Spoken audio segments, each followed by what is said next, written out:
Company के लिए कितना चैलेंजिंग हो जाता है कि डीओवी देखकर न्यूमरोलॉजी सेट करके उनको हायर करना। 1 से लेकर 9 तक सारे नंबर्स इंपॉर्टेंट है और ये सारे नंबर्स की एनर्जी हमें चाहिए, क्योंकि हर एक नंबर की अपनी एक एक स्ट्रेंथ होती है।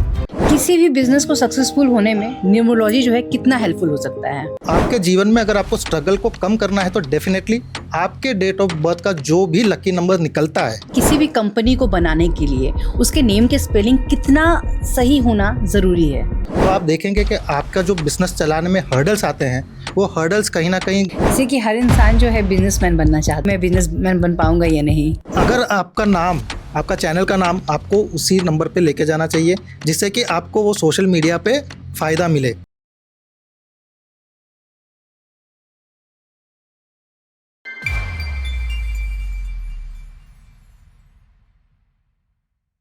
नमस्कार, आप सभी का बहुत बहुत स्वागत है मेरे पॉडकास्ट दशमिता में। और आज हमारे साथ हमारे बहुत ही खास मेहमान बहुत दूर से आए हैं सिर्फ आपके लिए। न्यूमरोलॉजिस्ट हैं, बहुत ही पॉपुलर हैं, आप लोगों ने बहुत भर भर के इनका प्यार दिया हुआ है। साथ ही मैं आपको बताती हूँ, न्यूमरोलॉजी तो है, लेकिन न्यूमरोलॉजी से जुड़ी हुई कई ऐसी बातें होती, कई मीथ होते हैं, उन्हें लेकर आज बात करने वाले हैं हमारे साथ विशाल कुमार अग्रवाल जी। तो आपका बहुत बहुत स्वागत है। बहुत बहुत शुक्रिया स्मिता जी, आप मुझे यहाँ पे इनवाइट किया और मैं पूरी कोशिश करूँगा कि आपके जितने भी व्यूअर्स हैं उनको मैं कुछ ना कुछ ऐसा ज्ञान दे के जाऊँ जिससे उनको जीवन में कुछ ना कुछ डिसीजन लेने में ज़रूर हेल्प मिलेगी। विशाल जी, सबसे पहला सवाल जो होगा वो तो हम करेंगे आपसे। बहुत सारे सवाल हमारे दर्शकों ने भी आपके लिए भेजे हुए हैं, क्योंकि उनको इंतज़ार था कि वो आपसे सवाल करें। कुछ सवाल मेरे भी अंदर है जो मैं आपसे पूछूंगी और उनके भी सवाल मैं यहाँ पे नोट डाउन करके लिखी हुई हूँ ताकि हम बात करें। देखिए, न्यूमरोलॉजी को लेकर लोग बड़े तरीके की बातें करते हैं। कुछ लोग कहते हैं कि न्यूमरोलॉजी बस न्यूमरोलॉजी है, कुछ लोग कहते हैं कि कॉर्पोरेट न्यूमरोलॉजी भी होता है, जो कि आप इस चीज़ को ही आप देखते हैं, कॉर्पोरेट वाले को। इन दोनों में क्या अंतर है?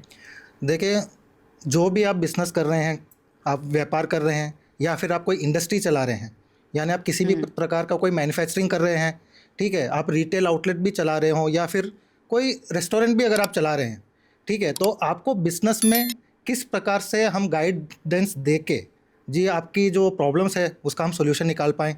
जैसे कि आपका कंपनी का नाम है, ठीक है, आपको कोई पार्टनर्स चूज़ करना है तो उसमें भी न्यूमरोलॉजी की सहायता आप ले सकते हैं। इवन स्टाफ अपॉइंटमेंट, अगर आपको कौन सा स्टाफ कौन से डिपार्टमेंट के लिए चाहिए, इसका भी गाइडेंस हमें न्यूमरोलॉजी के द्वारा मिलता है। तो जब आप ये न्यूमरोलॉजी का गाइडेंस लेके आपके बिज़नेस को स्टार्ट करते हैं या रन करते हैं, तो आप देखेंगे कि आपका जो बिज़नेस चलाने में हर्डल्स आते हैं, वो हर्डल्स कहीं ना कहीं दूर हो रहे हैं और आप वो सक्सेस को अचीव कर पाते हैं जो आपने एम किया है। तो यहाँ पे न्यूमरोलॉजी पूरी सटीक बैठती है और आपका एनालिसिस करते हुए जब हम आपको गाइडेंस देते हैं तो ये आपको बिजनेस में हेल्प करती है। तो इसी को हम कॉर्पोरेट न्यूमरोलॉजी कहते हैं। किसी भी बिजनेस को सक्सेसफुल होने में न्यूमरोलॉजी जो है कितना हेल्पफुल हो सकता है? जी, यहाँ पे मैं कहूँगा कि बहुत ही ज़्यादा हेल्पफुल हो सकता है। अब एक एग्जांपल के तौर पे हम देखते हैं कि एक बिज़नेस आज के टाइम में रन करना कितना मुश्किल है, ठीक है, कई सारे हर्डल्स को आपको पार करना होता है। यहाँ पे मैं कहूँगा कि कोई पहाड़ है, पहाड़ के ऊपर चढ़ने के लिए अगर आपके पास में एक साइकिल है, ठीक है, और आप साइकिल पेडलिंग कर रहे हैं तो कितना एफर्ट लगता है चोटी तक पहुँचने के लिए, आप समझ सकते हैं। लेकिन अगर आप न्यूमरोलॉजी की सहायता लेते हैं तो वही साइकिल, वही माउंटेन पे अगर आप चढ़ना चाहो तो वो आपकी साइकिल में गियर देने का काम करता है। समझ गए आप? तो जब वही एफर्ट अब आपको मिल गई है गियर वाली साइकिल, तो यहाँ पे आपका एफर्ट कम हो गया, आपके शरीर के ऊपर ज़ोर कम पड़ रहा है, और आप क्योंकि ज़ोर कम पड़ रहा है तो आप और भी ज़्यादा एफर्ट डाल के कंटिन्यू एफर्ट डाल पाओगे, ठीक है। तो वो कंटिन्यूएशन एफर्ट डाल के आप वो चोटी तक पहुंच जाओगे, वो एम तक आप पहुंच सकते हो। तो जो आपके गाड़ी को गियर देने वाला काम करता है वो न्यूमरोलॉजी करता है। तो यहाँ पे न्यूमरोलॉजी की सहायता लेके आप अपने जो भी अचीवमेंट्स आप करना चाहते हो जीवन में, जो भी आपके एम है, वो आप बड़ी जल्दी ही अचीव कर पाते हो। चलिए, एक पर्सनल सवाल आपसे कर लेती हूँ। बिल्कुल। जैसे कि न्यूमरोलॉजी की हम बात कर रहे हैं और आप यहाँ पे कॉर्पोरेट न्यूमरोलॉजी की बात कर रहे हैं, तो आपने सिंपल न्यूमरोलॉजी को क्यों नहीं चुना? क्यों आपने कॉर्पोरेट को ही चुना? अभी यहाँ पे ये मेरा थोड़ा सा दिल के करीबी वाला चीज़ जो आपने मुझसे पूछा है, क्योंकि देखिए मैंने 20-25 साल तक मैंने बिज़नेस किया है, मैंने इंडस्ट्री भी रन की है, मैंने रिटेल आउटलेट भी चलाए हैं। ऐसा कोई लाइन ऑफ बिज़नेस नहीं है जो मैंने नहीं किया है, ठीक है।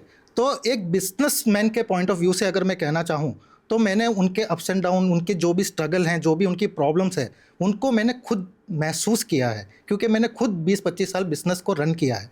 तो इस वजह से जब मैंने इस विद्या को सीखा और मैंने इस विद्या को अपने बिजनेस में इम्प्लीमेंट किया, तो मुझे बहुत ज़्यादा फ़ायदा हुआ। मेरी इंडस्ट्री जो भी मैंने क्रिएट की थी उसमें मुझे अच्छे प्रॉफिट्स आने लगे। तो वो जो हर्डल्स मैं फेस कर रहा था, कहीं ना कहीं वो हर्डल्स सारे ख़त्म हो गए और मैं अच्छा करने लगा, मेरी इनकम भी बहुत ज़्यादा बढ़ गई। तो ये जब बेनिफिट्स मैंने खुद मेरे जीवन में मैंने अप्लाई करके मैंने पाया, तब मुझे लगा कि अब मुझे बाहर निकलना चाहिए। और भी मेरे जैसे कई सारे बिजनेसमैन हैं, कई सारे इन्वेस्टर हैं जो रिस्क लेते हैं, क्योंकि मुझे लगता है कि हमारे जो भी बिजनेसमैन हैं या बिजनेस वुमन भी हैं, तो ये लोग रिस्क टेकर होते हैं। इनसे ज़्यादा रिस्क कोई नहीं है जो लेता है, क्योंकि इन्हें पता ही नहीं कि सामने क्या मिलेगा उनको। पूरा इन्वेस्टमेंट करते हैं, पूरा टाइम देते हैं, है ना, कई सारे स्ट्रगल से गुजरते हैं, और उसके बावजूद जब वे फेल होते हैं तो खाली वे फेल नहीं होते हैं, उनके पीछे उनके नीचे काम करने वाले बहुत सारे अपॉइंट किए हुए उनके स्टाफ होते हैं, तो कई सारी फैमिलीज़ को वो चलाते हैं। तो इस वजह से मुझे लगा कि मुझे ये जो फील्ड है इसमें थोड़ा और वर्क करना चाहिए और ऐसे लोगों को हेल्प करना चाहिए ताकि वे बिज़नेस भी अच्छा करें, और वो बिज़नेस अगर अच्छा करेंगे तो डेफिनेटली उनके नीचे जितने भी स्टाफ रहेंगे उनकी भी फैमिलीज़ अच्छा करेंगी, उस सब के लिए बहुत ज़्यादा फ़ायदा होगा। तो इसलिए मैंने ये सेक्टर चुना। अच्छा, आप ये बताइए कि किसी भी कंपनी को बनाने के लिए उसके नेम के स्पेलिंग कितना सही होना ज़रूरी है? बहुत ज़्यादा सही होना ज़रूरी है, क्योंकि जब आप आपका कंपनी का नाम हैज़ पर आपके डेट ऑफ बर्थ के एनालिसिस के हिसाब से जब आप रखते हो, तो वो कहीं ना कहीं आपको पॉजिटिव एनर्जी देता है। ठीक है, आपके ग्रोथ के लिए ये अलाइन करना बहुत ही ज़्यादा ज़रूरी है। अब जैसे कि अगर आपका, मैं बोल देता हूँ, अगर आपका ड्राइवर 1 है, ठीक है, और अगर आपका कंपनी का नेम टोटल आपके एंटी पे अगर आ जाए, जैसे नंबर 8 पे आ गया, ठीक है, तो वो कहीं ना कहीं आपको स्ट्रगल और बढ़ा देगा। तो आपके जीवन में अगर आपको स्ट्रगल को कम करना है तो डेफिनेटली आपके डेट ऑफ बर्थ का जो भी लकी नंबर निकलता है, चाहे वो 1 हो, चाहे 5 हो, चाहे 6 हो, आपको आपका कंपनी का नंबर उसी के ऊपर लेके जाना चाहिए। तो अब कंपनी को नाम को लेके मैं चाहिए तो आपको कुछ एग्जांपल भी बता सकता हूँ। जैसे कि अगर आप देखें तो अर्बन क्लैप था पहले, ठीक है, उन्होंने अभी उनका नाम चेंज करके अर्बन कंपनी कर दिया है। ठीक है, अर्बन क्लैप जो आ रहा था वो पहले 4 पे आ रहा था, तो इस वजह से उनको वो कहीं ना कहीं उनके फील्ड में कहीं ना कहीं स्ट्रगल बढ़ रहा था। नंबर 4 अगेन आपको थोड़ा सा स्ट्रगल बढ़ा देता है। तो जैसे ही उन्होंने अर्बन कंपनी किया, उनका जो नेम टोटल है वो 9 पे आ गया। अब 9 क्या है, ह्यूमैनिटेरियन का नंबर है, और उनकी सर्विसेज वही है, लोगों को सर्व करना, उनकी मदद करना। ठीक है, तो जब वो उन्होंने अर्बन कंपनी किया तो उनकी कंपनी ग्रो भी हो रही है, आगे बढ़ भी रही है। आज आप सुन रहे हो हर जगह पे, किसी को भी अर्बन कंपनी के बिना काम नहीं चलता है। घर पे आपको छोटा भी काम हो तो आप अर्बन कंपनी को ही फ़ोन करते हो। तो इसी प्रकार से अगर आप देखें तो अब विप्रो को आप देखें, विप्रो का पुराना नाम क्या था? अब विप्रो जो उन्होंने स्टार्ट किया उसके पहला पुराना नाम था वेस्टर्न वेजिटेबल प्रोडक्ट्स करके उनका जो कंपनी का नाम था। ठीक है, फिर उन्होंने विप्रो किया, अब विप्रो आ गया 6 पे। तो आप देख सकते हैं कि विप्रो की क्या ग्रोथ है। आईटी फील्ड में आज वो one of the most top companies में आती है उनका नाम। ठीक है, तो इस प्रकार से जब आप आपकी कंपनी का नाम आपके सपोर्टिंग टोटल के ऊपर ले आते हो, और यहाँ पे एक और इम्पॉर्टेंट चीज़ जो आपको नोट करनी चाहिए कि सिर्फ आपके सपोर्टिंग पे ही नहीं, जो फील्ड में आप हो वो फील्ड का भी वो सपोर्टिंग टोटल होना चाहिए। अब यहाँ पे मैं एग्जांपल दे दूँ कि जो लग्जरी अगर आइटम्स में अगर आप डील करते हो, ठीक है, लग्जरी यानी कि क्या, ब्रांडेड कार्स हो गई, ब्रांडेड कपड़े हो गए, टूर्स एंड ट्रैवल्स हो गया, तो ज्वेलरी हो गया, तो ये अगर सेक्टर्स के अगर आप बिजनेस चालू कर रहे हो तो कंपनी का नाम 3 पे नहीं होना चाहिए, क्योंकि ये आ गया 6 का लग्जरी का। अब आपने 3 पे रख दिया अगर आपका कंपनी का नाम, तो वो कहीं ना कहीं आपको हर्डल देगा। तो इसी प्रकार से कौन सा फील्ड भी आप चुन रहे हो, वो फील्ड के मुताबिक ही आपको आपका कंपनी का नाम भी अलाइन में लाना ज़रूरी है। जैसे बहुत सी कंपनीज में पार्टनर्स होते हैं, फिर कंपनी नेम सभी पार्टनर्स के अलग अलग होते हैं, तो फिर वहाँ क्या कर सकते हैं? अब यहाँ पे हमें देखना रहेगा कि दोनों पार्टनर्स के, 2 हैं चाहे 4 हैं, जितने भी पार्टनर्स हैं उनका कौन सा कॉमन नंबर निकल के आ रहा है। ठीक है, उनका कॉमन लक्की नंबर कौन सा निकल के आ रहा है। अगर सब में से किसी का भी लक्की नंबर निकल के आ रहा है और जो उनके प्रोफेशन के साथ, उनके बिजनेस के साथ भी हम मैच कर सकते हैं, तो डेफिनेटली हमें वो नंबर पे जाना चाहिए। लेकिन अब समझ लीजिए पार्टनर्स हैं, एक का ड्राइवर 3 है, दूसरे का 6 है, तो ना वो 3 पे रख सकता है ना ही 6 पे रख सकता है, और अगर कोई 8 वाला भी उनके साथ में जुड़ा है तो वो 1 पे भी नहीं रख सकते हैं। तो यहाँ पे एक बेस्ट ऑप्शन है कि आप अपने कंपनी का जो नेम टोटल है वो 5 पे ले जाइए। अब 5 पे क्यों? तो देखिए 5 का कोई दुश्मन नहीं है, ठीक है। 5 नंबर सभी के साथ में मिलजुल के रहता है, उसका कोई एंटी नंबर है ही नहीं। तो जब अगर बहुत सारे पार्टनर्स हैं जिसका डेट ऑफ बर्थ ऐसा अलग अलग है, तो बेस्ट ऑप्शन है कि आप कंपनी का नेम टोटल 5 पे ले जाइए। 5 पे जी, जैसे मान लीजिए कि कंपनी में तरह तरह के लोग हैं, अलग अलग स्टाफ रहते हैं, बिल्कुल। तो एक कंपनी के लिए कितना चैलेंजिंग हो जाता है कि डीओवी देखकर न्यूमरोलॉजी सेट करके उनको हायर करना। जी, कंपनी को चैलेंजिंग हो जाता है लेकिन मेरे लिए नहीं है, तो उनके लिए मैं हूँ, ठीक है। लेकिन कैसे सेलेक्ट करना है उसके लिए मैं एक उदाहरण भी दे दूंगा यहाँ पे। जैसे 1 से लेकर 9 तक सारे नंबर्स इंपॉर्टेंट है और ये सारे नंबर्स की एनर्जी हमें चाहिए, क्योंकि हर एक नंबर की अपनी एक एक स्ट्रेंथ होती है और एक बिज़नेस को रन करने के लिए, एक बड़े बिज़नेस को रन करने के लिए हमें सारे क्वालिटीज़ की ज़रूरत होती है।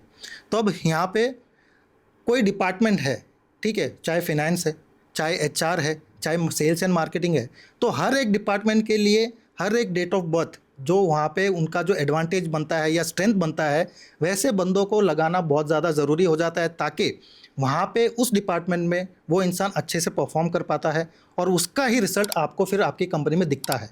तो यहाँ पे मैं 1 से लेकर 10 तक कुछ उदाहरण मैं यहाँ पे आपको दे देता हूँ, ताकि एक आपको आइडिया मिल सके जब भी आप चूज़ करें तो आपको कौन से डिपार्टमेंट में किसको रखना है।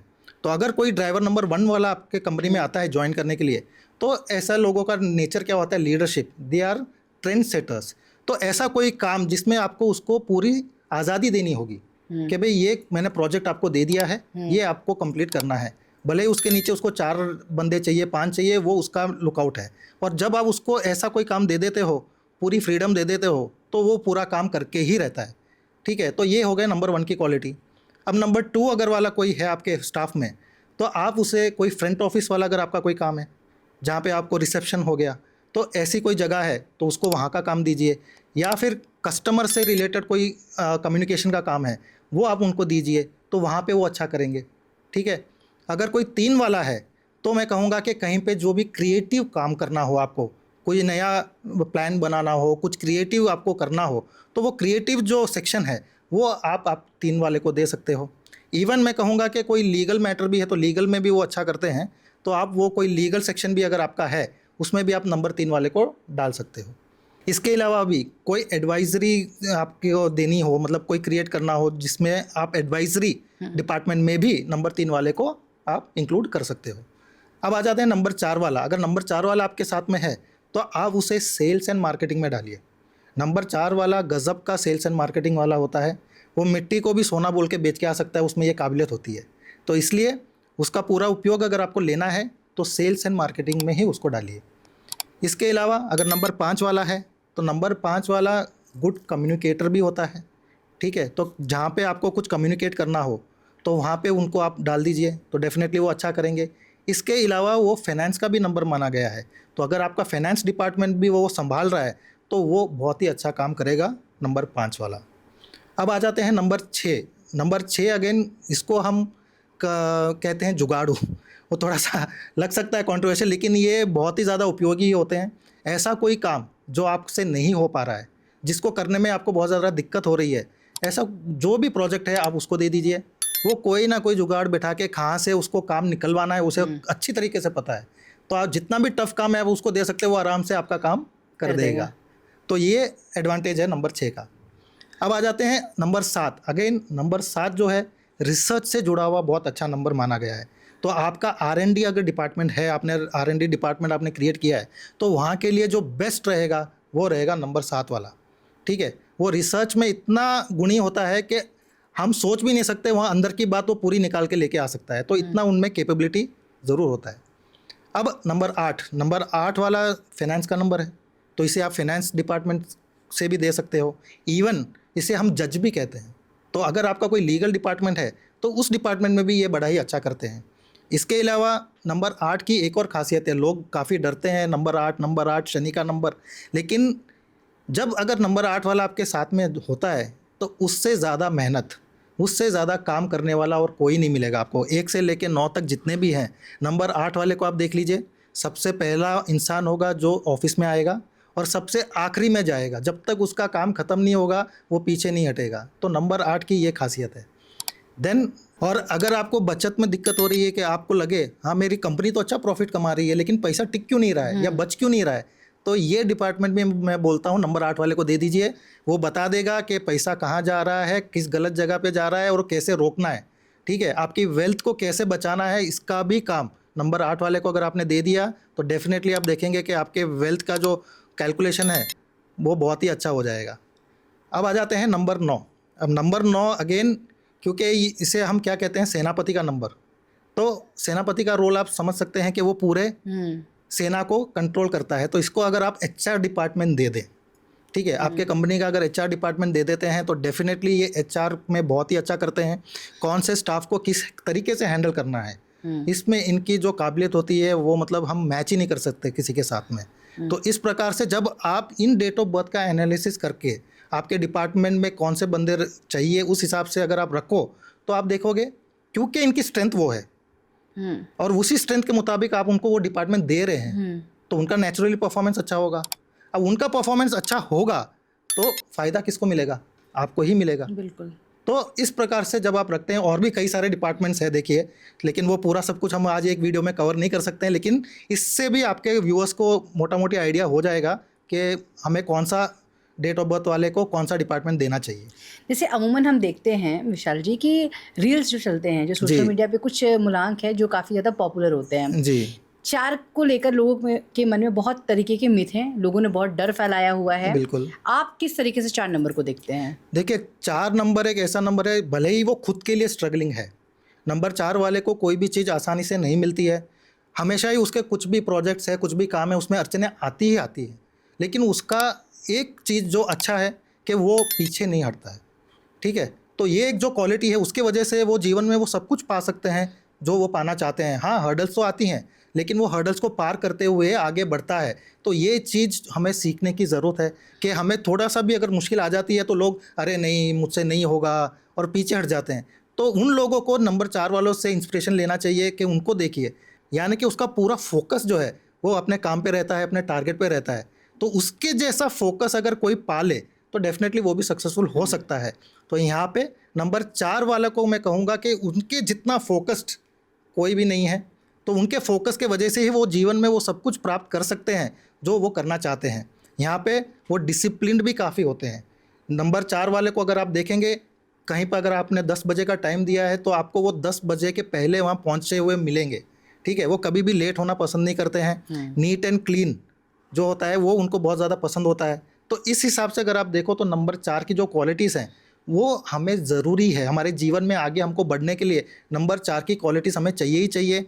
अगेन फाइटर भी बहुत अच्छे होते हैं, मतलब कोई भी टफ सिचुएशन उनके सामने आप डाल दीजिए वो देखते ही नहीं है, उनको तो बस वो जो चीज़ चाहिए चाहे कितनी भी टफ सिचुएशन आ जाए वो हासिल करके ही रहते हैं। तो ये कुछ अच्छी क्वालिटीज़ हैं जो नंबर 4 के पास में है।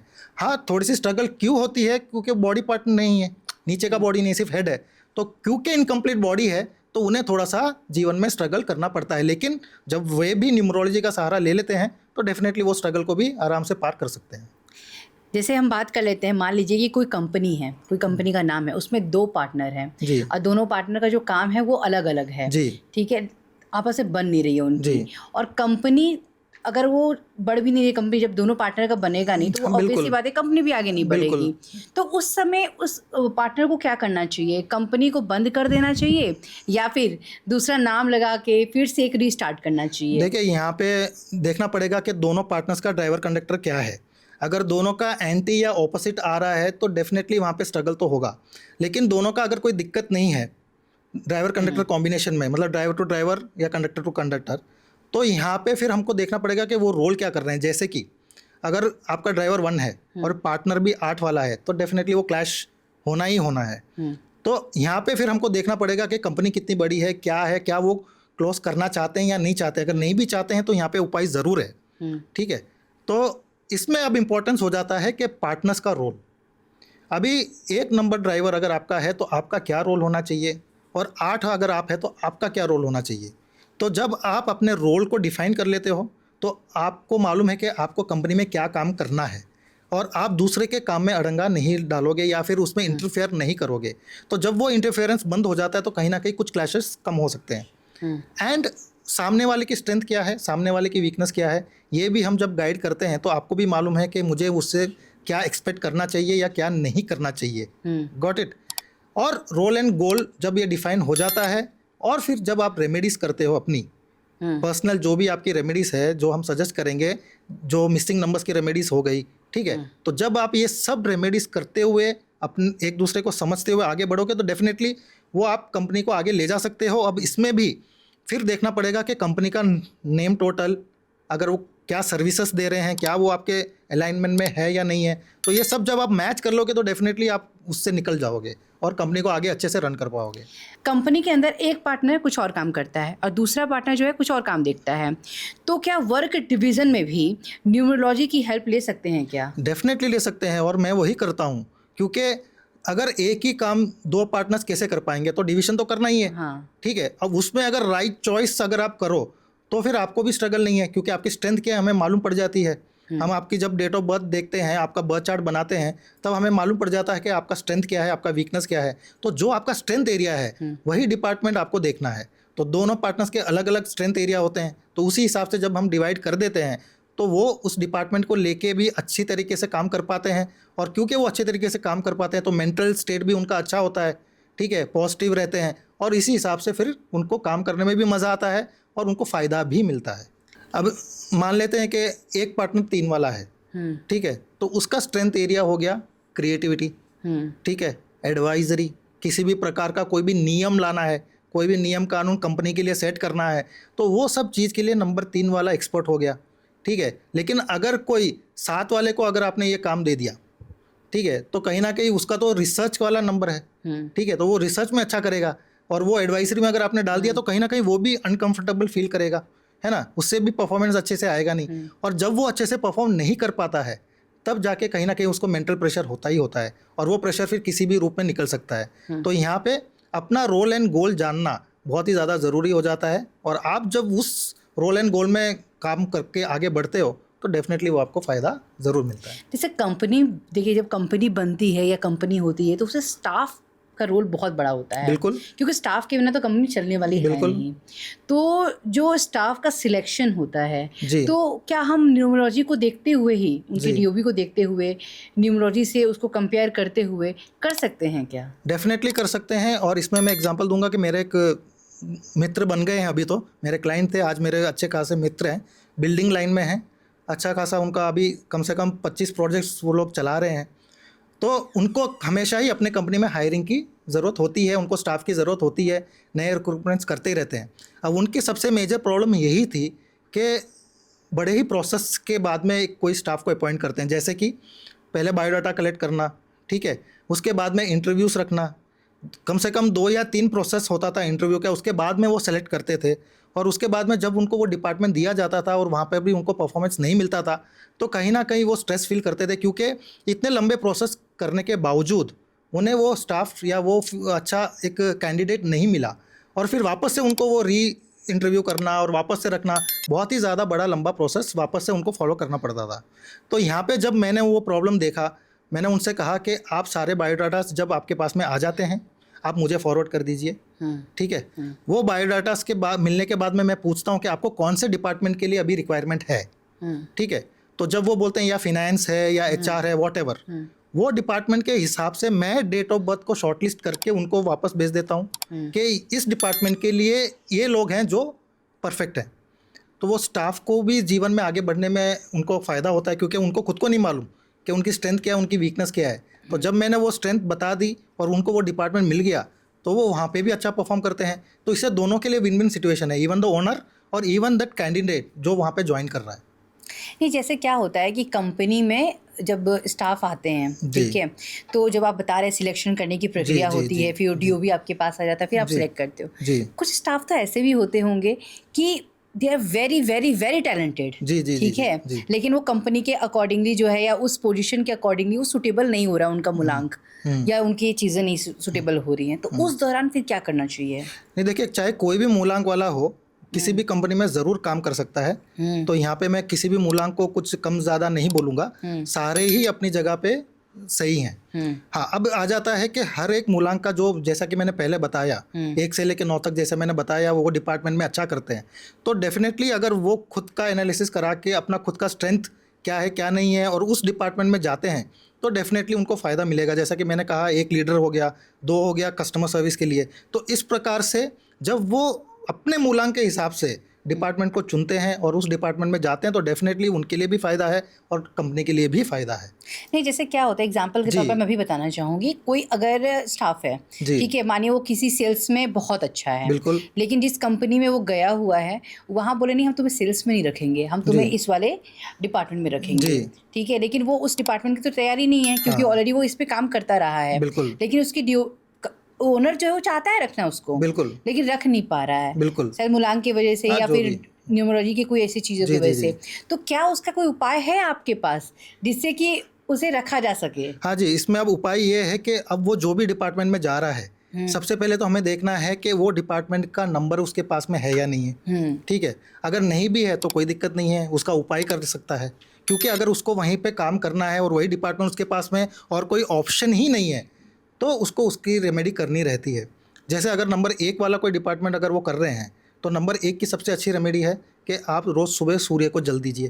ठीक है, इसमें आपका पैसा भी नहीं लग रहा है, कुछ भी नहीं लग रहा है, बस सवेरे आपको उठना है, सूर्य को जल देना है।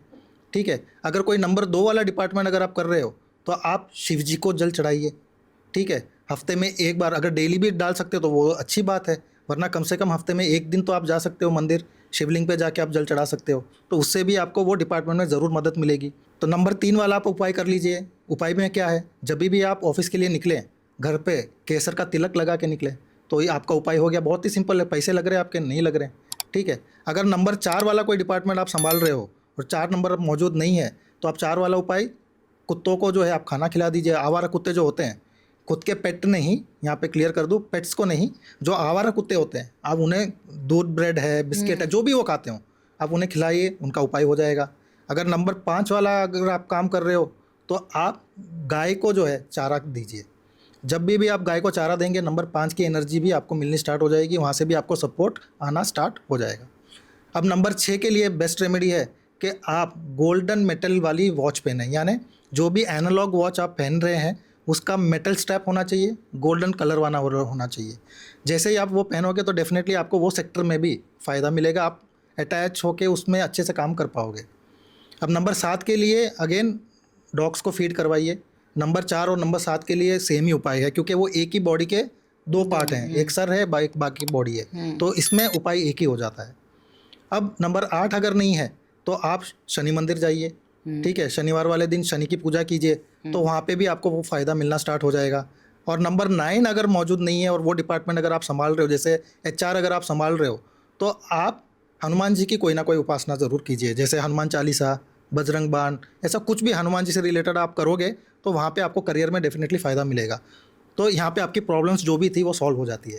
जैसे कि देखिए विशाल जी, मैं एक बात करती हूँ, कंपनीज जब होती हैं तो बहुत सारे डिफरेंट तरीके के जो है प्रोडक्ट्स बनाती हैं। डेफिनेटली। ठीक है, तो जो प्रोडक्ट्स के नेम होते हैं क्या वो भी इफेक्टेड होता है? डेफिनेटली इफेक्ट होता है, क्योंकि वो नाम का जो टोटल है, जो भी ब्रांड या जो भी प्रोडक्ट आप बना रहे हो वो भी आपके सपोर्टिंग में, प्लस आपके कंपनी के, प्लस आपका जो भी प्रोफेशन है उसके सपोर्टिंग में होना ज़रूरी है।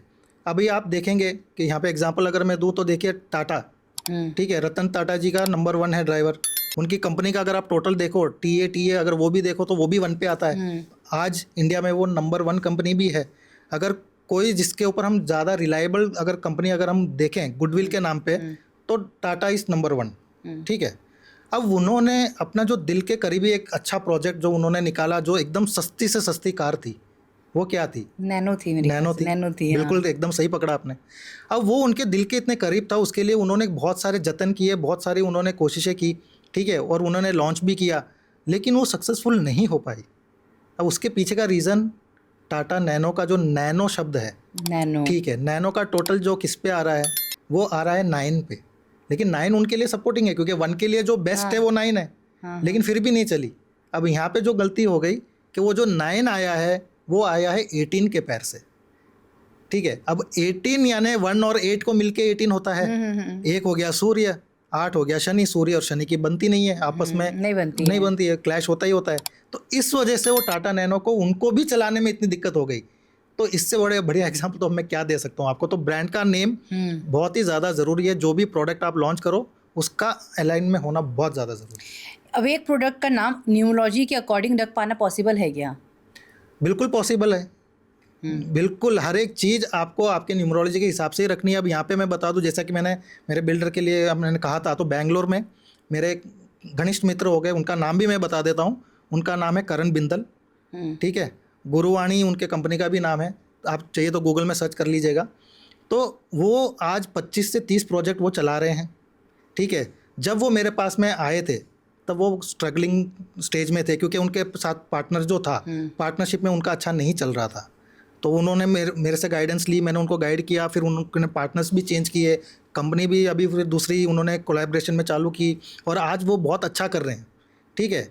जहाँ वो 2 या 3 प्रोजेक्ट कर रहे थे, आज वो कम से कम 28 से 30 प्रोजेक्ट उनका ऑलरेडी रनिंग है, ठीक है। आज की डेट में मोर देन 500 करोड़ उनका इन्वेस्टेड है, ठीक है। और वो 500 करोड़ के लिए उनको कहीं भी जाना नहीं पड़ा है। और आपको जान के हैरानी होगी कि कोई बैंक लोन नहीं है जी। सारे उनके जो जितने भी जान पहचान वाले हैं उनसे ही उन्होंने इन्वेस्टमेंट ली है।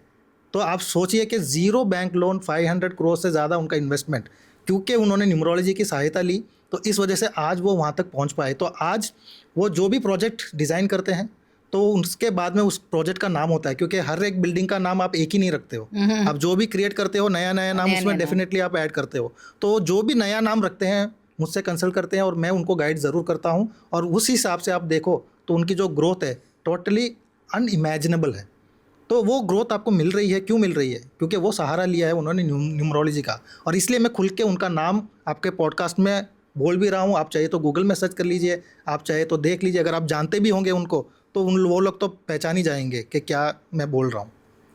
जैसे कि देखिए बहुत सारे सेक्टर्स हैं, जैसे कि टेक्सटाइल है, आयरन है, लेदर बिजनेस है, गारमेंट्स के भी बहुत सारे काम हैं, रियल एस्टेट के भी हैं। अब ये कैसे डिसाइड करते हैं कि किसको किस फैक्ट्री में कंपनी लॉन्च करना चाहिए? अब इसमें जो मेन इंपॉर्टेंट रोल प्ले करता है आपका मूलांक भाग्यांक, ठीक है। आपके मूलांक और भाग्यांक के हिसाब से ही आपको आपका प्रोफेशन चुनना चाहिए, ठीक है। अगर आप नंबर 1 वाले हो, एग्जाम्पल के तौर पे अगर मैं कहूँ, तो अगर आप नंबर 1 वाले हो तो आप लेदर के बिजनेस में अगर जाते हो तो कहीं ना कहीं आपको स्ट्रगल होगा, क्योंकि वो हो गया शनि का सेक्टर, ठीक है। आयरन एंड स्टील हो गया, ये भी शनि का हो गया। तो जब एक वाला ये प्रोफेशन में जाता है तो डेफिनेटली उसको वहाँ पे स्ट्रगल करना ही पड़ता है। तो अब 1 नंबर वाला है, उसके लिए 8 तो नहीं होगा, तो उसके लिए बेस्ट क्या है? तो 1 वाला क्या है? वो लीडर है, वो कुछ भी कर सकता है। तो यानी कि फायर एंड सेफ्टी वाला अगर वो बिजनेस करे वो उसके लिए बड़ा ही अच्छा है, क्योंकि अगेन 1 किसको रिप्रेजेंट करता है? सूर्य को। सूर्य क्या है? फायर।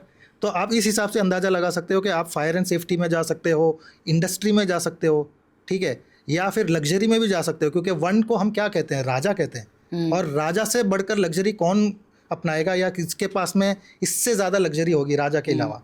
तो आप लग्जरी से रिलेटेड कोई भी काम हो, चाहे वो ब्रांडेड कपड़े हो, ठीक है, कार्स का शोरूम होता है, ज्वेलरी का काम है, ये सब काम नंबर 1 वाला कर सकता है। अब नंबर 2 के लिए भी मैं बता दूं कुछ प्रोफेशंस हैं, जैसे कि वाटर बिजनेस, यानी पानी से रिलेटेड कोई काम। आप मिनरल वाटर का काम चालू कर सकते हैं, या फिर कोल्ड ड्रिंक्स, सॉफ्ट ड्रिंक्स जो आती है वो काम आप चालू करिए। इवन स्वीट शॉप भी अगर आप करते हो, मैं यहाँ पे रेस्टोरेंट नहीं बोल रहा हूँ, स्वीट शॉप, ठीक है, क्योंकि 2 नंबर वाले बहुत ही चार्मिंग भी होते हैं और बहुत ही ज़्यादा स्वीट नेचर के होते हैं। तो आप अगर स्वीट शॉप भी खोलते हैं तो वो भी आपके लिए बड़ा ही अच्छा है। या फिर कोई सफ़ेद चीज़ वाला काम, यानी पनीर, मिल्क, इस प्रोडक्ट्स के भी रिलेटेड अगर कोई काम करते हो तो वो आपके लिए अच्छा है। और नंबर 3 वाला कोई एजुकेशनल इंस्टीट्यूशन खोलना चाहे तो नंबर 3 के लिए वो बेस्ट है। मैं यहाँ पे एक चीज़ और बता दूँ जो मेरी फाइंडिंग है, कि आप कोई भी एजुकेशन इंस्टीट्यूशन में चले जाइए, वहाँ पे जो टीचर्स होते हैं, ठीक है, मोस्टली अगर आप देखेंगे जो अच्छा कर रहे हैं या जो अच्छा फील कर रहे हैं टीचिंग करके, वो नंबर 3 वाले रहेंगे आपको। तो नंबर 3 वाले टीचिंग प्रोफेशन के लिए बेस्ट होते हैं। तो वो एजुकेशनल इंस्टीट्यूशन भी अच्छे से खोल सकते हैं। कोई एडवाइजरी वाला काम अगेन वो कर सकते हैं। अब नंबर 4 वाले के लिए, नंबर 4 का जैसा कोई ऑर्गेनाइज़र नहीं होता है। तो इवेंट मैनेजमेंट में काफ़ी सारी चीज़ें होती है, हर एक इवेंट का अलग अलग रिक्वायरमेंट होता है। तो वो काम जो है वो नंबर 4 से बेहतर और कोई नहीं संभाल सकता है। तो अगर आप कोई इवेंट कंपनी खोलना चाहते हैं तो वो आपके लिए बड़ा ही अच्छा है। अगेन सेल्स एंड मार्केटिंग तो आपका है ही है डिपार्टमेंट, तो वो भी आप कर सकते हैं। नंबर 5 वाला, अगेन नंबर 5 को क्या है कि बैठ के करने वाला कोई काम, ठीक है, चाहे वो क्रिएटिव फील्ड से हो, चाहे वो फिनेंस से रिलेटेड हो, इस हिसाब से जो भी काम करना है वो नंबर 5 के लिए बेस्ट है। और लेकिन नंबर 5 का ये भी है कि वो जल्दी बोर भी हो जाते हैं, ठीक है। तो नंबर 5 वाले को क्या है कि मल्टीपल बिजनेसेस अगर वो करता है तो उसके लिए फ़ायदा होता है, क्योंकि उसको बोर हो जाता है जल्दी, तो 3-4 जब वो बिज़नेस करता है तो उसका दिमाग एक्टिव रहता है और वो उस वजह से वहाँ पे अच्छा ही करता है। अब नंबर 5 क्या है कि वो कोई भी बिज़नेस कर सकता है, क्योंकि बैलेंस का नंबर है, सबके साथ में मिलजुल के रहता है, तो उसके लिए कोई भी बिज़नेस की कोई मनाही यहाँ पे नहीं है, ठीक है। अब आ जाते हैं नंबर 6। नंबर 6 अगेन लग्जरी का नंबर है, तो अगेन ब्रांडेड कपड़े, ठीक है, ब्रांडेड गाड़ियाँ हो गई, ज्वेलरी हो गया, ये सब बिज़नेस उनके लिए अच्छा है। 5 स्टार होटल्स, होटल भी कोई छोटी मोटी नहीं, 1 स्टार 2 स्टार वाली नहीं, इनके लिए बेस्ट होता है अगर वे 5 स्टार वाली होटल खोलते हैं या इससे भी ऊपर, तो उनके लिए ज़्यादा ही फ़ायदा देता है। इवन टूर्स एंड ट्रैवल्स में भी बड़ी बड़ी गाड़ियाँ, लग्जरी गाड़ियाँ, ठीक है, वो लग्जरी गाड़ियों का अगर टूर्स एंड ट्रैवल्स चलाते हैं तो उसमें भी उनको फ़ायदा होगा। इम्पोर्ट एक्सपोर्ट का काम वो नंबर 6 के लिए बेस्ट है। फॉरेन से रिलेटेड कोई भी इम्पोर्ट एक्सपोर्ट का अगर आप काम कर रहे हो, बिज़नेस कर रहे हो, तो उससे बढ़िया बिज़नेस उनके लिए और कोई नहीं है। इवन विदेश में जाके अगर आप सेटल होना चाहते हो, विदेश में जाके काम बिज़नेस करना चाहते हो, तो डेफिनेटली नंबर 6 वालों के लिए वो भी एक बड़ा ही गज़ब का। और अगेन क्योंकि शुक्र का नंबर है, तो फीमेल्स गारमेंट्स का अगर वो काम करे, फीमेल ज्वेलरी हो गया, चाहे वो एनिमेटेड ही क्यों ना हो, उस हिसाब की जो ज्वेलरी आती है वो भी वो करें। कुछ भी सौंदर्य से रिलेटेड काम जो लेडीज़ की सुंदरता को और बढ़ाए, अगर वो काम वो करते हैं तो डेफिनेटली उसमें भी उनको बड़ा ही गज़ब का फ़ायदा होता है। अब आ जाते हैं नंबर 7 वालों के लिए। तो नंबर 7 रिसर्च का नंबर माना गया है, तो जहाँ कहीं पर भी रिसर्च लगता हो, जैसे आपका क्रिएटिव काम भी है, क्रिएटिविटी में भी काफ़ी ज़्यादा रिसर्च लगती है, ठीक है, तो आपका कंटेंट क्रिएशन भी होता है, तो उसके अंदर भी आपको बहुत सारी फाइंडिंग्स करनी पड़ती है, तो वहाँ पर भी नंबर 7 वाले अच्छा बिजनेस कर पाते हैं। इसके अलावा टेक्नोलॉजी के लिए भी नंबर 7 बड़ा ही गज़ब का माना गया है। आईटी से रिलेटेड, टेक्नोलॉजी से रिलेटेड में भी ये नंबर 7 वाले बड़ा अच्छा करते हैं। और मैंने एक चीज़ और जो नोटिस करी है, जो लोग भी विदेश जाके सेटल होते हैं या विदेश में जाके काम करते बिजनेस करते हैं, उसमें नंबर 7 वाले भी मैंने बहुत सारे लोग देखे हैं जो जाते हैं, सेटल होते हैं और अच्छा करते हैं, क्योंकि उनका रिसर्च इतना तगड़ा है। कौन सी कंट्री उनके लिए अच्छी है, कौन सी कंट्री में क्या अपॉर्चुनिटीज़ है, ये उनको पता होती है, तो इस वजह से वो एक्सप्लोर करके वो कंट्री में जाके सबसे पहले सेटल हो जाते हैं। तो इस वजह से नंबर 7 को भी अगर विदेश सेटल होना हो तो आप पाएंगे कि वो लोग बड़ा ही अच्छा करेंगे। अब नंबर 8 वाले, अगेन नंबर 8 फाइनेंस का नंबर है, तो अगर वो फिनेंशियल कंपनी, फिनेंशियल मैनेजमेंट की कोई कंपनी खोलना चाहें, डेफिनेटली बड़ा ही अच्छा करते हैं। कंस्ट्रक्शन से रिलेटेड काम, रियल एस्टेट, कंस्ट्रक्शन में आप देखोगे कि वे बड़ा ही अच्छा करते हैं, क्योंकि अर्थ एलिमेंट है। नंबर 8 को अगर हम शनि कहते हैं तो शनि हो गया अर्थ एलिमेंट, तो अर्थ से जुड़ा हुआ कोई काम, ठीक है, तो धरती के ऊपर जब आप कंस्ट्रक्शन करते हो तो धरती के ऊपर ही करते हो, तो उससे जुड़ा हुआ कोई भी काम है, चाहे वो आप बिल्डिंगें खड़ी कर रहे हो, चाहे वो बिल्डिंग का बनाने का जो प्रोडक्ट सप्लाई, जैसे सीमेंट हो गया, सरिया हो गया, मार्बल्स हो गए, ये सब बिजनेसेस भी अगर आप करना चाहो तो डेफिनेटली नंबर 8 के लिए ये सूटेबल है। और इसके अलावा आप देखेंगे नंबर 8 लेदर से भी जुड़ा गया है, ठीक है, तो लेदर से रिलेटेड कोई बिजनेस आपको करना है, ठीक है, लेदर में क्या, वॉलेट्स, ठीक है, पर्स अगर आप बनाओ तो वो आपके लिए बड़ा ही फ़ायदेमंद होता है। इसके अलावा लेदर में क्या आता है, तो आप देखेंगे शू, ठीक है। अब यहाँ पे एक चीज़ आप नोटिस करिएगा कि मैंने जितने भी नंबर्स बोले, ठीक है, बिजनेस का नाम जो नंबर जो है वो या 1 पे या 5 पे या 6 पे या 3 पे होना चाहिए, ठीक है, ये हम सजेस्ट करते हैं। लेकिन आप देखेंगे कि बाटा, अब बाटा का जो टोटल है वो नंबर 8 पे आता है, ठीक है, लेकिन वो फिर भी आज अच्छा कर रही है। लेकिन जब हम किसी और को सजेस्ट करते हैं तो 8 के लिए सजेस्ट नहीं करते, लेकिन स्पेशली क्योंकि वो लेदर बिजनेस में है, शू बिजनेस में है, तो वो 8 उनको सपोर्ट कर रहा है, ठीक है। तो यहाँ पे जो मैंने पहले कहा था आपको कि प्रोफेशन के हिसाब से भी आपका कंपनी का नेम या ब्रांड का नेम जो है वो वहाँ पे होना चाहिए, तो यहाँ पे बाटा एक अच्छा एग्जांपल है, आप देख लीजिए, क्योंकि वो लेदर बिजनेस में है और वो शनि का एरिया है, तो उन्होंने नंबर 8 को चुना, बाटा नंबर 8 पे आता है और आज वो टॉप पे है। तो इस हिसाब से जब आप अलाइन करते हो तो डेफिनेटली आप देखते हैं कि क्या रिजल्ट मिलता है। अब आ जाते हैं नंबर 9 के लिए क्या है। तो मैं बता दूं कि नंबर 9 ह्यूमैनिटेरियन का नंबर है, ठीक है। तो ह्यूमैनिटी से जुड़ा हुआ कोई काम, जैसे कि एनजीओ कर सकते हैं। अगर आप एनजीओ खोलते हैं और नंबर 9 उसको चलाए, तो उससे बेहतर और कोई नहीं है जो एक एनजीओ को अच्छे तरीके से ले जाता है, क्योंकि उसका हार्ट जो है वो ह्यूमैनिटी से जुड़ा हुआ है। लोगों की मदद करना ये उसकी फितरत होती है। मतलब मैंने नंबर 9 वाले को यहाँ तक देखा है कि वो अपना घर तो जल रहा है, लेकिन वो चला गया दूसरे का घर बचाने के लिए। ह्यूमैनिटी बहुत ज़्यादा होती है ऐसे लोगों में।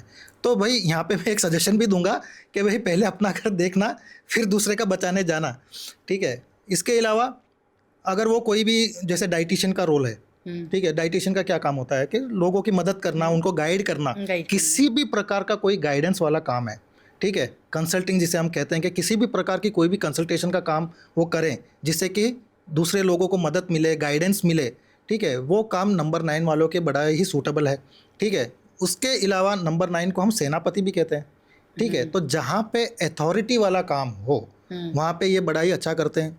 एग्जाम्पल के तौर पे मैं कह दूं कि आप देख लेना हमारी हिस्ट्री उठा के, जितने भी टॉप मोस्ट हमारे आर्मी चीफ बने हैं, ठीक है, नेवी के हैं, ठीक है, हमारे एयरफोर्स के हैं, तो उसमें जो टॉप तक गए हैं उनका या तो ड्राइवर या कंडक्टर आपको 9 मिलेगा, ठीक है।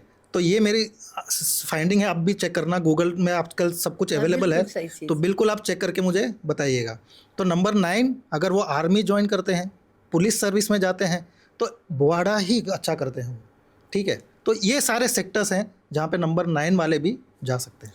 विशाल जी, एक बात बताइए कि जब एक कंपनी बनती है, 2 पार्टनर होते हैं या 4 पार्टनर, जो भी है, आपस में डिवीज़न हो जाता है, बड़ा मुश्किल होता है एक दूसरे पे विश्वास करना, क्योंकि चीटिंग, फ्रॉड, ये सब चीज़ें बहुत ज़्यादा होती हैं। तो कई बार लोग एक नया स्टार्टअप करने से पहले भी सोचते हैं कि सामने वाला जेन्युइन है या नहीं है, तो इसका चुनाव कैसे करें?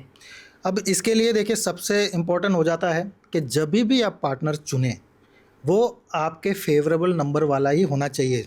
यानी कि यहाँ पे मैं 1 से लेकर 9 तक का बता देता हूँ कि आपको कौन सा पार्टनर नहीं चुनना चाहिए, ठीक है, ताकि आपको वो आइडिया मिल सके।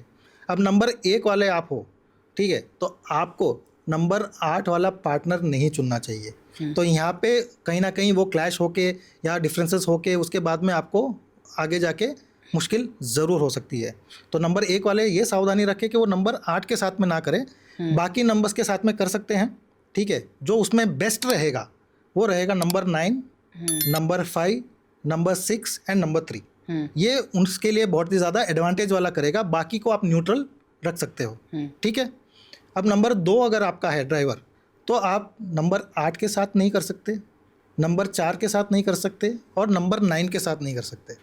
नंबर 2 के लिए ये 3 ऑप्शन ऐसे हैं जिनके साथ में उनको पार्टनरशिप नहीं करनी चाहिए, बाकी लोगों के साथ में डेफिनेटली वो कर सकते हैं। अब आ जाते हैं नंबर 3 अगर आपका है, तो ड्राइवर नंबर 3 वाले को ड्राइवर नंबर 6 के साथ में कभी भी पार्टनरशिप नहीं करनी है। इसके अलावा वो नंबर 1 उसके लिए बेस्ट है, ठीक है, नंबर 5 भी, और मैं कहूँगा कि नंबर 3 के साथ भी वो जा सकते हैं। 3 को 3 के साथ में दिक्कत नहीं है, तो वो उसके साथ भी जा सकता है, सिर्फ अवॉइड करना है नंबर 6। Got it. अब आ जाते हैं नंबर 4 वाला। अब नंबर 4 वाले को नंबर 2 के साथ, ठीक है, और नंबर 9 के साथ पार्टनरशिप नहीं करनी चाहिए। कहीं ना कहीं वो उसके साथ में मैचिंग नहीं है। 1 को दिक्कत नहीं है, कई जैसे 4 और 2 का अगर हम देखें तो 4 को तो दिक्कत नहीं है 2 से, लेकिन 2 को दिक्कत है 4 से। तो इस वजह से ये हो गया हमारा ऑपोजिट कॉम्बिनेशन। तो ऑपोजिट कॉम्बिनेशन में भी हमको पार्टनरशिप नहीं करनी चाहिए। अब पार्टनरशिप क्योंकि अब यहाँ पे मैं बीच में एक चीज़ और ऐड करना चाहूँगा कि पार्टनरशिप मतलब क्या, ठीक है, आप लाइफ टाइम सोच के ही आप पार्टनर बनते हो, ठीक है। तो वो पार्टनरशिप को आपको आगे तक लेके जाना है, टेम्परेरी तो है नहीं, ठीक है। बहुत लंबा रिलेशन आप उसको लेके जाना चाहते हो, बहुत लंबे टाइम तक आप उसको आगे ले जाना चाहते हो। तो इस पार्टनरशिप को आप सिर्फ ऐसे कंपनी पार्टनरशिप मत समझिएगा, आप ऐसे लाइफ पार्टनर भी इसको समझ सकते हैं। जब भी आप किसी के साथ में शादी करने जा रहे हो तो आपका ड्राइवर और उसका ड्राइवर भी आप इस प्रकार से देख सकते हो। तो जो भी मैंने अभी तक कहा है वो सिर्फ बिजनेस पार्टनरशिप के लिए नहीं, इवन शादी के लिए भी, ठीक है। तो नंबर 4 तक हम आ गए। नंबर 4 को 2 के साथ और 9 के साथ में नहीं करनी है। अब नंबर 5, तो नंबर 5 यहाँ पे किसी के साथ भी कर सकता है। यहाँ पे नंबर 5 का यही एक एडवांटेज है कि उसका कोई एंटी नहीं है, तो डेफिनेटली वो किसी के साथ भी बिजनेस कर सकता है, इवन शादी भी और ऐसे पार्टनर भी। अब नंबर 6 के लिए तो आप भी बता सकते हो आप, क्योंकि नंबर 3 के लिए 6 सही नहीं है तो 6 के लिए 3 सही नहीं होगा। ठीक है, तो यहाँ पे नंबर 6 को 3 अवॉइड करना है और बाकी सबके साथ में वो पार्टनरशिप में जा सकते हैं। नंबर 7 अगेन जिस तरीके से नंबर 5 है उसी प्रकार से नंबर 7 का भी कोई एंटी नहीं है, उसको भी किसी के साथ में कोई दुश्मनी नहीं है, ना ही किसी और को नंबर 7 से कोई प्रॉब्लम है। तो नंबर 7 भी किसी के साथ में भी पार्टनरशिप कर सकता है, उसको कोई देखने की ज़रूरत नहीं है। नंबर 8 वाले को नंबर 1 और नंबर 2 इन 2 के साथ में पार्टनरशिप नहीं करनी चाहिए, और मैं यहाँ पे कहूँगा कि नंबर 4 वाले के साथ भी नहीं करनी चाहिए। क्यों? 4 और 8 वैसे तो उनको दिक्कत नहीं है, तो यहाँ पे 8 वाले के लिए और 4 वाले के लिए, दोनों के लिए मैं बता दूं कि टेम्पररी रिलेशनशिप में वो जब तक हैं तब तक अच्छा है। जैसे कि अगर आप फ्रेंड्स हैं, कभी कभी मिल रहे हो, ठीक है, कभी कोई एक प्रोजेक्ट के लिए आप एक साथ में आ गए, तब तक तो ठीक है, लेकिन लॉन्ग टर्म पार्टनरशिप अवॉइड करना ज़रूरी है, क्योंकि 4 भी स्ट्रगलिंग नंबर है, नंबर 8 भी स्ट्रगल का नंबर है। तो जब दोनों ही स्ट्रगलिंग नंबर ज्वाइंट हो जाएंगे तो स्ट्रगल कहीं ना कहीं और बढ़ जाएगी जी, है ना। तो इसलिए 4 को परमानेंट रिलेशनशिप में नहीं रखना है, 4 और 8। अब आ जाते हैं कि नंबर 9। तो नंबर 9 के लिए मैं बता दूं कि नंबर 4 को अवॉइड करना है और नंबर 2 को अवॉइड करना है। नंबर 9 के लिए ये 2 नंबर्स ऐसे हैं जिनके साथ में इनको पार्टनरशिप में नहीं आना है। तो 1 से लेकर 9 तक मैंने सब बता दिया है कि आप अभी अपना पार्टनर चुन सकते हैं। जब कंपनी बनती है या कोई कंपनी, ऑब्वियस सी बात है, अपना फाइनेंशियल चीज़ें देखेगी, उसको ग्रोथ देखेगी, मनी फ्लो रहे, तो कैसे हो सकता है, ये कैसे बढ़ा सकते हैं न्यूमरोलॉजी की मदद से? जी, इसके लिए मैं कुछ उपाय आपको बता देता हूँ। अगर वो उपाय ये करते हैं तो डेफिनेटली उनका मनी फ्लो भी बेहतर होगा। अब कोई भी आप काम करते हो तो उसके लिए जो इनकम आने का सोर्सेस है, या फिर मैं कहूँ कि मल्टीपल इनकम्स आपकी जनरेट करने का जो ग्रह है वो है शुक्र। तो आप शुक्र का उपाय कीजिए। अब शुक्र के उपाय में क्या, तो मैं यहाँ पे कह दूँ कि हर शुक्रवार वाले दिन, फ्राइडे के फ्राइडे, आप सफ़ेद चीज़ों का दान करना स्टार्ट कीजिए। अब सफ़ेद चीज़ में क्या, तो सफ़ेद चीज़ में खाने पीने वाली, जैसे कि आटा हो गया, चीनी हो गई, चावल हो गया, दूध हो गया, ये ऐसी सब जो सफ़ेद चीज़ें हैं वो आप कोई गरीब को दे सकते हो। कोई लूला लंगड़ा काना मिले, कोई डिसेबल्ड मिले तो बेस्ट है, वरना आप किसी गरीब को दे सकते हैं। या फिर मैं यहाँ पे कहूँ कि जहाँ पे खाना बंटता है, जैसे कि गुरुद्वारा है, ठीक है, जहाँ पे लंगर बंटता है, खाना बांटते हैं वो लोग, वहाँ पे भी आप दे सकते हो। तो ऐसा आप करोगे तो डेफिनेटली आपका शुक्र का उपाय हो गया, और आपको जो भी दिक्कतें हो रही हैं वो होना कम हो जाएंगी और आपके इनकम के सोर्स बढ़ जाएंगे। इसके अलावा आप हमेशा एक घड़ी पहने, ठीक है, जिसका एनालॉग वॉच हो, मेटल स्ट्रैप वाली हो, गोल्डन कलर का मेटल हो, तो वो भी आप करोगे तो आपका शुक्र का उपाय अगेन वो और भी अच्छा होगा। सिर्फ उतना ही नहीं, आपका जो प्रोफेशनल रिलेशनशिप है वो भी आपका बेहतर होगा। डेफिनेटली अगर आपके कंपनी में आपको ग्रोथ चाहिए तो आपको ऐसे लोग भी चाहिए जो आपकी कंपनी को आगे बढ़ा सके, राइट? बिल्कुल। तो आप वैसे लोगों से जुड़ोगे और आपकी कंपनी आगे बढ़ती जाएगी। इसके अलावा बुध का उपाय भी आपको करना चाहिए।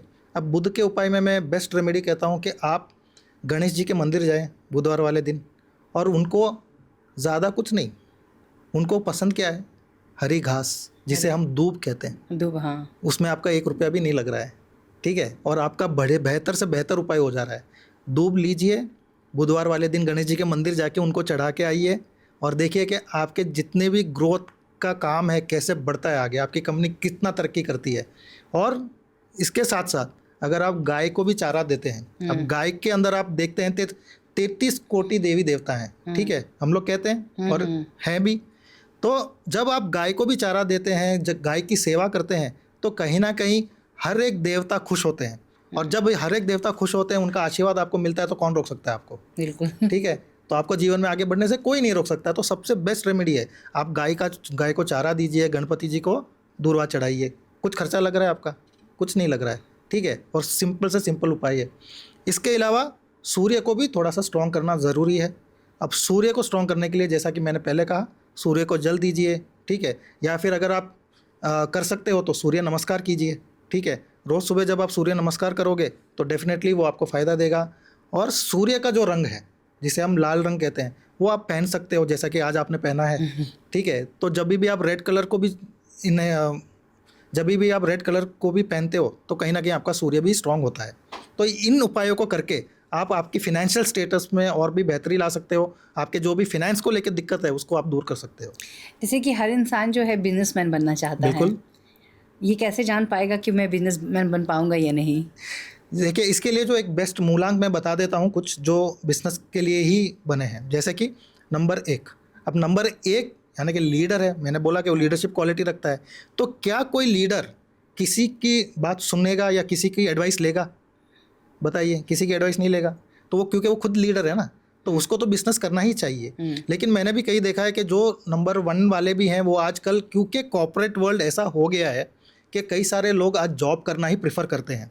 उनका ड्राइवर भी अच्छा है, कंडक्टर भी अच्छा है, यानी ड्राइवर 1 है, फिर भी वो जॉब क्यों कर रहे हैं? तो कहीं ना कहीं वो कंफर्टेबल फैक्टर आ गया है। नंबर 5 भी किसी की नहीं सुनता है। नंबर 5 के लिए भी बिजनेस करना ही ज़रूरी है, उसके लिए वो जॉब में अडेप्ट नहीं है। हमेशा ही आप देखोगे कि नंबर 5 वाला जो है इस्तीफ़ा अपने पॉकेट में रखेगा, क्योंकि वो किसी की बात नहीं सुन सकता है। ठीक है, तो उसके लिए भी बेस्ट रहेगा बिजनेस। फिर नंबर 6 वाला भी जो है वो लग्जरी का नंबर है, फ्रीडम, उसको भी फ्रीडम चाहिए, वो अपने हिसाब से जीने वाला इंसान है। ठीक है, तो उसके लिए भी बिजनेस ही अडेप्ट है। और नंबर 9 वाला, क्योंकि नंबर 9 अगेन थोड़ा सा अनप्रेडिक्टेबल नेचर वाला होता है, तो उस हिसाब से उसको भी प्रेडिक्ट कर पाना या उसकी बात को समझ पाना किसी और के लिए मुश्किल होती है। तो वो भी अगर बिजनेस में जाए तो ही उसके लिए फ़ायदेमंद होता है। तो ये 4 नंबर ऐसे हैं कि उनको कभी भी नौकरी में नहीं जाना है। गारंटी के साथ मैं बोल सकता हूँ कि ऐसे लोग कभी भी जॉब में सक्सेसफुल नहीं हो सकते हैं, और जॉब कहीं कर भी रहे हैं तो वो अपनी कोई ना कोई मजबूरी के हिसाब से कर रहे हैं, वरना उनके लिए बिजनेस ही बेस्ट है।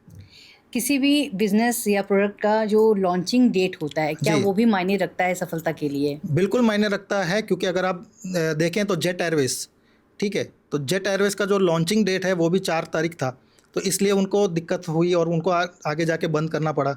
इसी हिसाब से किंगफिशर एयरलाइंस भी जो है, उनका जो क्या बोलते हैं कंपनी फॉर्मेशन डेट है वो तो ठीक है, लेकिन उन्होंने जब फर्स्ट फ्लाइट उड़ान भरी थी उसका कॉम्बिनेशन भी अगर आप देखोगे तो 8 का आ रहा है, तो इस वजह से उनको वो प्रॉब्लम का सामना करना पड़ा। तो यहाँ पे लॉन्चिंग डेट भी बहुत ज़्यादा मायने रखता है। वो लॉन्चिंग डेट आपके सपोर्टिंग में होना चाहिए, ड्राइवर कंडक्टर क्या निकलता है उस दिन का वो हमें देखना चाहिए, और वो सही डेट निकाल के ही आपको आपका लॉन्च करना चाहिए, चाहे वो कंपनी हो, चाहे वो प्रोडक्ट हो, एनीथिंग। जैसे कंपनी का लोगो जो होता है वो भी क्या हम न्यूमरोलॉजी के हिसाब से देख सकते हैं? वो भी न्यूमरोलॉजी के हिसाब से ही देखना है। इसका पीछे का रीज़न ये है कि आपकी कंपनी को कोई कैसे जानता है, वो आपके लोगो के द्वारा ही जानता है, राइट। आपका लोगो ही है जो उसको आप एडवर्टाइज करते हो, मार्केटिंग करते हो, तो आपका लोगो ही प्रोजेक्ट होता है। तो आपका लोगो आपके अलाइन में होना ज़रूरी है, उसका चाहे फॉर्मेशन हो, उसका कलर क्यों ना हो, ठीक है, उसका कलर कॉम्बिनेशन भी आपके प्रोफेशन के साथ और आपके ड्राइवर कंडक्टर के साथ में मैच होना ज़रूरी है।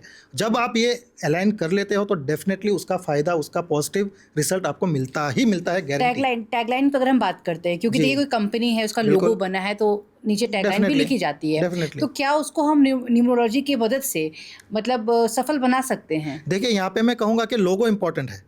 अब टैगलाइन को आप वो न्यूमरोलॉजी के हिसाब से कैसे करोगे? ठीक है, क्योंकि टैगलाइन का भी टोटल इसमें मैटर नहीं करता है, क्योंकि उसका जो सेंटेंस है वो सेंटेंस आपको आपके प्रोफेशन के हिसाब से अलाइन करना ज़रूरी है।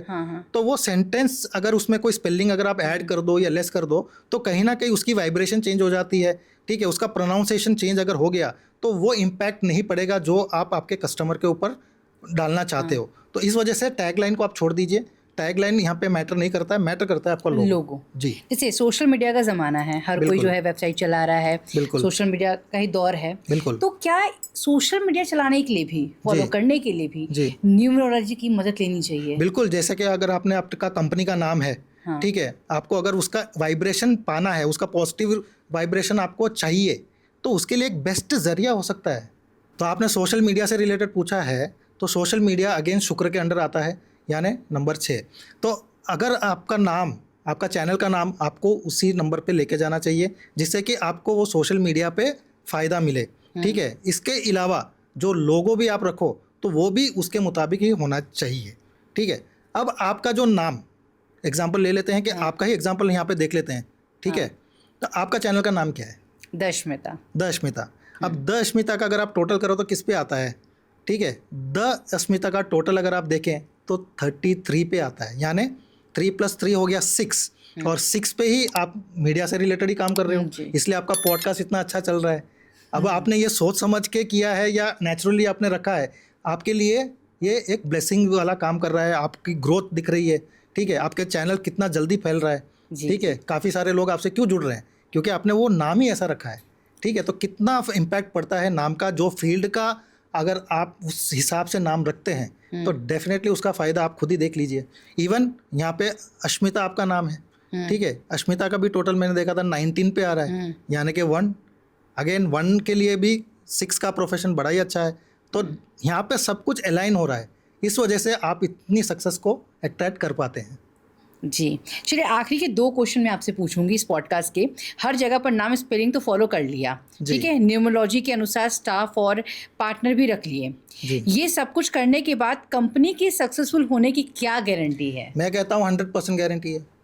अब 100% मैं यहाँ पे क्यों कह रहा हूँ कि मैंने खुद ने भी अप्लाई किया और मैंने खुद ने वो टेस्ट लिया है, और इसी वजह से मैंने इस फील्ड में आया हूँ और लोगों की मदद कर रहा हूँ। अगेन जो भी सारे मैंने एग्जांपल, जैसे कि मेरे बिल्डर हैं, ठीक है, वो एक अच्छा एग्जांपल है कि आप देख सकते हो कि उसकी ग्रोथ कहाँ तक चली गई है। 2 साल के अंदर उन्होंने वो सब कुछ अचीव किया जो वो कभी सोच भी नहीं सकते थे। 2 साल पहले जो मतलब स्ट्रेस में थे कि मैं क्या करूं क्या नहीं करूं, जिसको कोई रास्ता नहीं मिल रहा था, आज वो भी इतना अच्छा कर पा रहे हैं कि 500 करोड़ 2 साल में। आप सोच सकते हो कि क्या कंपनी उसने डेवलप करी है। तो ये चीज़ें डेफिनेटली न्यूमरोलॉजिकली आप अलाइन करके जीवन में पा सकते हो, और ऐसा कुछ भी नहीं है जो आप नहीं पा सकते हो। हाँ, ज़रूरत है तो एक गाइडेंस की। अब यहाँ पे मैं एक चीज़ और आपके साथ में, ठीक है, आउट ऑफ द बॉक्स जाके मैं आपको कुछ कहना चाहता हूँ कि ABCD आपको लिखनी आती है? आती है। कितनी इजी है, कितनी सिंपल है, ठीक है। लेकिन अगर आप याद करें कि बचपन के अंदर वही ABCD लिखने में आपको कितनी दिक्कत हुई थी। सही बात है, ठीक है। आपकी मम्मी हो सकती है या आपकी टीचर हो सकती है जिसने आपका हाथ पकड़ के आपको ABCD लिखना सिखाया है कि नहीं। तो जब वो ABCD जैसी सिंपल चीज़ भी सीखने के लिए आपको गुरु की ज़रूरत पड़ती है, गाइडेंस की ज़रूरत पड़ती है, तो यहाँ पे तो आपका पूरा जीवन लाइन पे है जी। तो यहाँ पे अगर आपको गाइडेंस मिल रही है, जो आपको अच्छा गाइडेंस दे के आपके जीवन में स्ट्रगल को कम करवा सकता है, आपको नई दिशा दे सकता है, तो क्यों ना ले जी, है ना। तो यहाँ पे मैं ऐसा कहूँगा कि हर एक को गाइडेंस की ज़रूरत होती है। इवन मेरे भी मेंटोर्स हैं, मैं भी किसी ना किसी से सीखता हूँ। इवन आज आपके पास में आया हूँ तो आपसे भी मैंने टाइम मैनेजमेंट सीखा है। आप टाइम की बड़ी पक्की थी, ठीक है, बाकी चीज़ें भी आप ऑर्गेनाइज बड़े अच्छे से कर रही हो, मैं देख रहा हूँ। तो ये सब चीज़ें भी मैं सीख रहा हूँ, ठीक है। तो हर किसी से ऐसे सीख के गाइडेंस लेके जब आप अप्लाई करते हो तभी आप जाके आगे जीवन में कुछ बन पाते हो।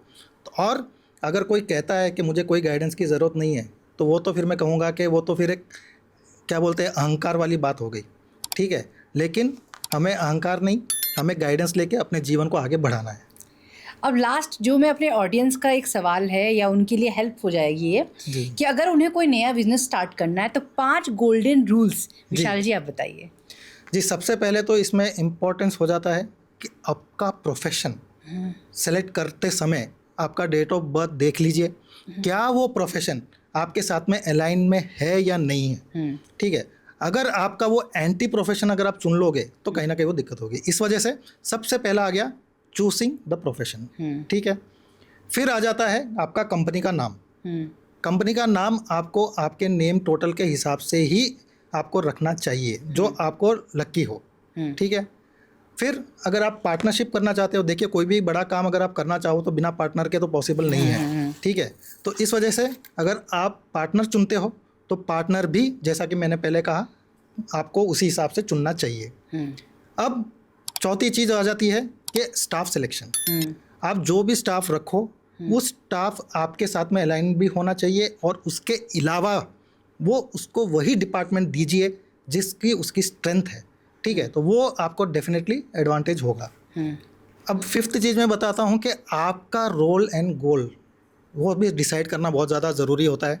मैंने कई सारे लोग ऐसे देखे हैं जो सिंगल ओनर्स मतलब ज़्यादातर कि उनकी स्ट्रेंथ तो कुछ होती है लेकिन वो सारा ही डिपार्टमेंट संभालने लगते हैं। जैसे कि एक एग्जांपल मैं देता हूँ कि मेरे एक फ्रेंड है, चेन्नई वाले हैं, तो वो एक कंपनी रन करते हैं लेकिन सारे ही डिपार्टमेंट में वो जाते हैं और सारे ही डिपार्टमेंट वो देखते हैं।